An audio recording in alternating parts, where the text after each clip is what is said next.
Bonjour à tous, on se retrouve aujourd'hui pour les petites infos de la semaine. C'est parti, générique. On commence cette émission avec le rachat de Gulli par le groupe M6.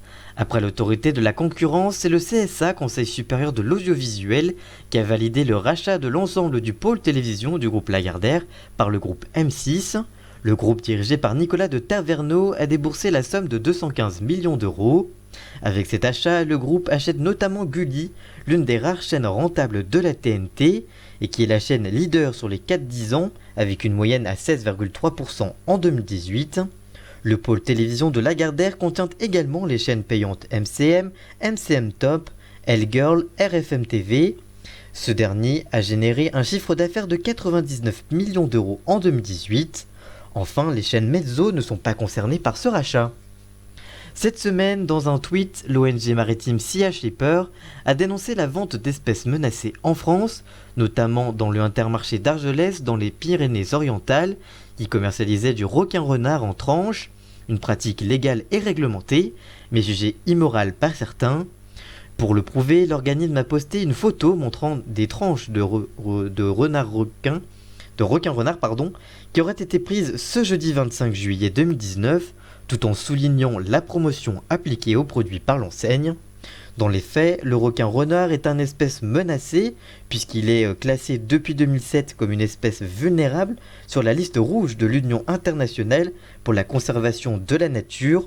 Pour autant, en France, l'animal ne figure pas sur la liste nationale des espèces protégées, et donc la pêche et la commercialisation ne sont pas illégales, mais elles sont considérées comme immorales par beaucoup.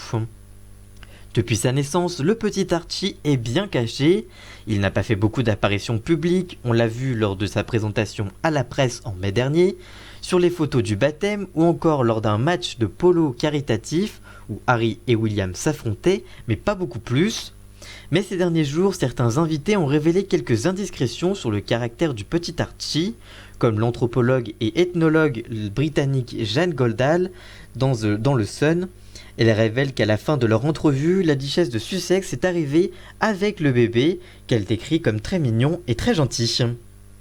On passe maintenant à la partie bonus pour YouTube, et je vais vous parler d'il y a quelques jours, la brigade criminelle de l'État a annoncé que les analyses ADN sur un corps décomposé et retrouvé le 24 janvier dernier avaient donné un nom.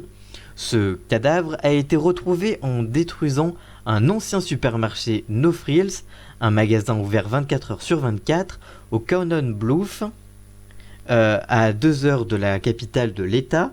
La police avait alors révélé que ce corps devait être là depuis des années, ce qui s'est avéré vrai puisque la date de la mort a été datée à 10 ans. Il s'agit de Larry Eli Marino Moncada, un homme qui n'avait pas donné de nouvelles depuis le 28 novembre 2009, et pour cause. Ce jour-là, il s'était disputé avec ses parents, il avait alors 25 ans, et avait quitté la maison en colère, en pleine tempête de neige, sans rien emporter. Le magasin avait fermé ses portes depuis 2016, mais d'après les anciens employés, les va-et-vient des employés, même en jour de repos, étaient fréquents. L'hypothèse retenue par la police est qu'il est monté sur une armoire réfrigérée pour nettoyer et qu'il s'est bloqué derrière sans possibilité de ressortir, vu la hauteur de celle-ci d'environ 3 mètres. Les machines faisant tellement de bruit, personne ne l'a entendu dans son espace de 45 cm derrière. Malgré les 6 ans entre sa disparition et la date de fermeture, 6 ans après, personne ne l'a retrouvé. Le corps n'a pas reçu de coups et le dossier a donc été classé pour mort accidentelle. Merci d'avoir suivi cette émission, n'hésitez pas à la partager et nous se retrouve la semaine prochaine. À très bientôt, ciao!